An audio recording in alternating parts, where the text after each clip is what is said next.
대한민국 실제 사건. 안녕하세요. 우리 주변에서 생각보다 흔하게 일어나고 있지만 많은 분들이 알지 못해서 봉변을 당하고 있는 실제 사건들만을 소개해드리는 대한민국 실제 사건입니다.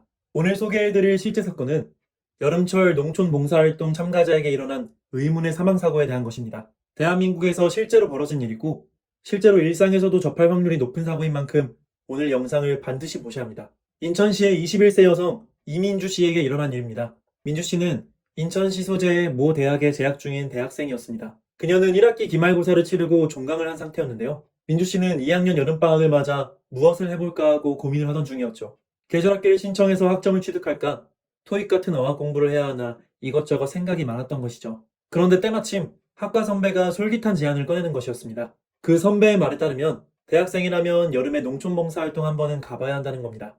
예능에서나 해볼 법한 즐거운 추억도 쌓을 수 있고 자기소개서의 에피소드 한 부분을 채울 수 있다는 게 선배의 주장이었죠. 무엇보다도 농촌 봉사활동을 가면 다들 커플이 되어 돌아온다는 것이었습니다. 그 말에 홀딱 넘어간 민주 씨는 기대감 반 호기심 반으로 총학생회 봉사활동 신청서를 제출했습니다. 그리고 시간이 흘렀고 대망의 출발일이 찾아왔죠. 30여 명의 대학생들이 버스를 타고 농촌으로 향했습니다. 농촌 봉사활동의 꽃이라고 볼 수 있는 열흘간의 여름 농활이 시작된 것입니다. 즐거운 버스 여행 끝에 농촌에 도착하니 마을 어르신들이 버선발로 달려나와서 손자 손녀들 마냥 반겨주셨습니다. 마을회관에서 인사를 마친 후 농활 대원들은 조별로 흩어져 배정된 숙소로 향했는데요. 다른 여학생들과 민주씨가 쓰게 될 숙소는 깔끔한 마을회관 건물이었습니다. 하지만 민주씨는 다른 조의 시골집 숙소들이 궁금해서 구경을 다녀보기로 했죠. 다른 조의 숙소를 방문해보니 곳곳에 신기한 물건이 많았습니다. 옛날 할아버지 집에서나 보던 하얀색 달력, 고풍스러운 자개 서랍장에 구형 브라운관 TV까지 마치 타임머신을 타고 과거로 되돌아온 듯한 느낌이었죠. 민주 씨는 시골집 대청마루에 앉아 잠깐 휴식을 취하며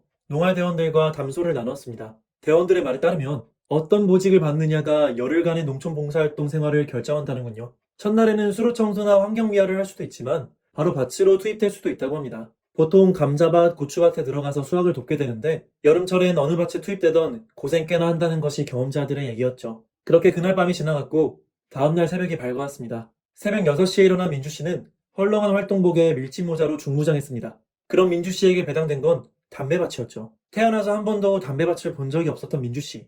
그녀가 할당된 담배밭 앞에 섰을 때 어안이 벙벙해질 수밖에 없었습니다. 사람 어깨 높이만큼 자라난 초록색 담뱃잎이 끝이 보이지 않을 정도로 드넓게 펼쳐져 있는 것이었습니다. 마치 미국의 대농장을 보는 것 같은 스케일이었죠. 민주 씨와 동료들은 담배밭의 크기에 압도된 상태로 일을 시작하게 되었습니다. 담뱃잎 사이 고랑에 쪼그리고 앉아 사람 팔 길이만한 잎을 따냈죠. 처음에는 그래도 어느 정도 할 만한가 싶기도 했습니다. 그러나 얼마 안가 민주 씨는 그런 생각을 한 자신이 미워졌습니다. 태양이 하늘 높이 떠오르니 숨이 턱턱 막혀오는 것이었습니다. 거기에 온종일 무릎을 굽혀 쪼그리고 앉아 있었으니 온몸이 저려왔죠. 이러다 죽겠다 싶은 순간 밭 저편에서 새참 먹고 쉬었다 하자는 목소리가 들려왔습니다. 민주 씨에게는 너무나도 반가운 소식이었죠. 새참으로는 감자전과 감자국, 막걸리가 나왔는데요. 시장이 반찬이라고 했던가요? 고된 노동으로 허기가 졌던 민주 씨는 정신없이 새참을 먹어치웠습니다. 하지만 달콤한 휴식 시간은 너무나도 짧았습니다. 든든하게 배를 채우고 한숨 돌리고 나니 금세 일할 시간이 찾아온 것이었습니다.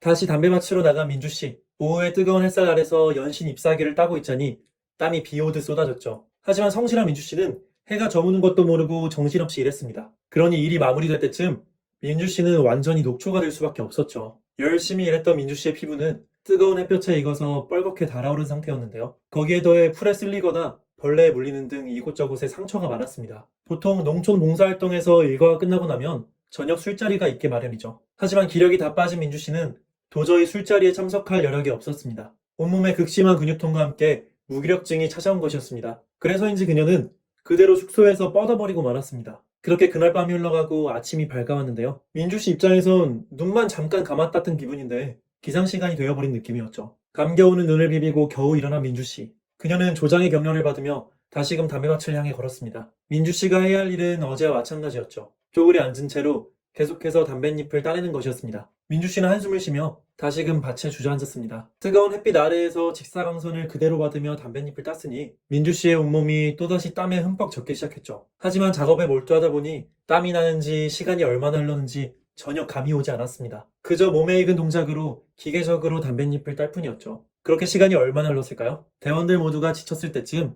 새참 먹고 쉬자는 반가운 목소리가 울려 퍼졌습니다. 울창한 담뱃잎 아래에 몸을 숙이고 있던 대원들이 에구구 소리를 내며 일제히 몸을 일으켰죠. 그런데 새참 먹을 준비를 하던 민주 씨의 농활 조장이 이상한 점을 발견했습니다. 아무리 세어봐도 조언의 수가 맞지 않았던 겁니다. 그래서 자세히 확인해보니 민주 씨가 보이질 않는 것이었죠. 조원들은 혹여나 민주 씨가 새참 소식을 듣지 못했을까봐 큰 소리로 민주 씨를 불러보았는데요. 아무리 외쳐봐도 민주 씨의 대답 소리가 들려오지 않았습니다. 이에 불길한 느낌을 느낀 조원들은 담배밭 주위를 샅샅이 뒤쳤습니다. 그리고 담배밭 중간 지점에서 비명소리와 함께 여기로 빨리 오라는 외침이 들렸고 다른 모든 농활 조원들이 그쪽으로 달려갔습니다. 그런데 이게 웬일입니까? 담배밭 한가운데서 민주 씨가 쓰러진 채로 발견된 것이었습니다. 경악한 농활 조원들이 민주 씨에게로 달려가 그녀의 상태를 살펴보았습니다만 그녀의 심장은 이미 멎어 있는 상태였습니다. 농활 조원들이 민주 씨를 발견하기 전에 그녀는 이미 사망해 있었던 것이었습니다. 몇 시간 전까지만 해도 의욕적으로 봉사활동을 하던 청년이 어째서 급작스럽게 사망한 것일까요?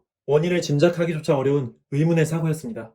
지금까지 인천시의 21세 여성 이민주 씨에게 일어난 사고 사례를 전해드렸습니다. 21살의 꽃다운 나이에 쓰러져 버린 민주 씨. 그녀는 농촌 봉사활동 둘째 날 햇볕 아래에서 담뱃잎을 따다가 사망한 채로 발견되고 말았죠. 평상시 별다른 지병도 없이 건강했던 그녀를 사망하게 만든 원인은 대체 무엇이었을까요? 우선 최초 발견됐을 때의 증언에 따르면 민주 씨의 시신에서 별다른 외상이 발견되지 않았다고 합니다. 그녀는 평소에 앓던 지병이나 복용하는 약도 없었으니 내과적 원인 또한 딱히 짐작되는 것이 없었죠. 그래서 정확한 사인을 조사하기 위해서는 부검이 필요해 보였습니다. 유가족의 동의하에 그녀의 시신을 부검해본 결과 그녀의 몸에서 몇 가지 단서가 발견되었습니다. 우선 가장 유력한 이상 증상의 경우 그녀의 방광 내의 소변이 검은색을 띠고 있었다는 것이죠. 또한 혈액 검사 결과 민주 씨의 피 속에서는 정상 수치의 3배가량이나 되는 칼륨과 미오글라빈 성분이 검출되었습니다. 이러한 결과를 종합해보면 도출되는 결론은 하나뿐입니다. 21살의 꽃다운 나이에 민주 씨가 사망하게 된 원인은 바로 횡문근 융해증이었습니다. 그런데 많은 분들에게 이 횡문근 융해증이란 병이 생소하게 들리실 겁니다. 우선 횡문근이란 팔과 다리를 지탱하는 중요한 근육을 뜻합니다. 만약 이 횡문근에 과도한 긴장이 가해져 충격을 버티지 못하게 되면 근육이 녹아내리는 현상을 횡문근 융해증이라고 칭하는 것이죠. 여기서 민주 씨가 사망하기 직전의 순간으로 돌아가 보겠습니다. 민주 씨는 한여름의 무더위 속에서 너무나도 오랜 시간 쪼그려 앉아 있었죠. 그러니 민주 씨의 종아리 횡문근에는 과도한 압력이 가해질 수밖에 없었습니다. 거기에 민주 씨는 그 다음 날에도 지친 몸을 이끌고 다시 밭일을 하러 나갔는데 결국 민주 씨의 횡문근이 그 압력을 버티지 못하고 파열된 것입니다. 이때 압력을 못 버틴 민주 씨의 횡문근이 녹아내리면서 치명적인 부작용이 유발되고 말았습니다. 그 부작용이란 녹아내린 횡문근 성분이 강한 독성을 띤 채로 민주 씨의 혈액 속에 유입된 것입니다. 이 같은 상황을 방치하게 되면 대단히 위험한 상황에 이르게 되는데요. 횡문근이 녹아내린 상태를 방치할 시 신장 기능이 급속히 악화되어 급성 심부전증 같은 치명적 질병을 유발할 수 있습니다. 따라서 횡문근 융해증 환자의 소변은 갈색이나 붉은색을 띠게 되는 것이죠. 녹아내린 횡문근의 독 때문에 환자는 체내 장기가 온통 망가진 채로 혈뇨를 흘리며 급사하게 되는 것입니다. 그렇다면 횡문근 융해증을 예방하기 위해서는 어떻게 해야 할까요? 우선 횡문근 융해증의 가장 무서운 점은 겉으로 드러나는 상처나 출혈이 없다는 부분입니다. 외부적 변화가 없기 때문에 빠른 진단이 쉽지 않죠. 그러니 횡문근 융해증 발생 시 나타나는 전조 증상을 정확히 파악해 두셔야 그에 따른 대처가 가능할 것입니다.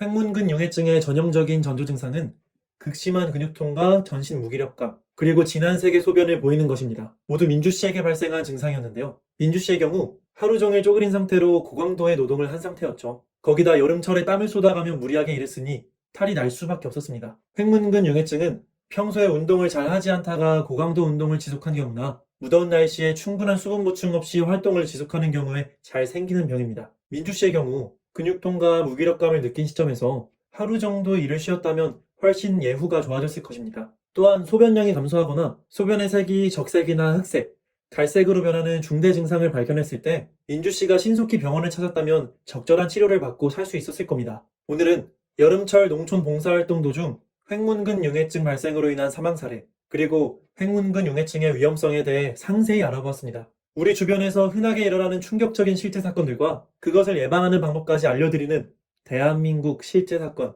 오늘의 사연은 여기서 마치겠습니다. 구독과 좋아요는 저에게 큰 힘이 됩니다. 더 좋은 영상으로 찾아뵙겠습니다. 감사합니다.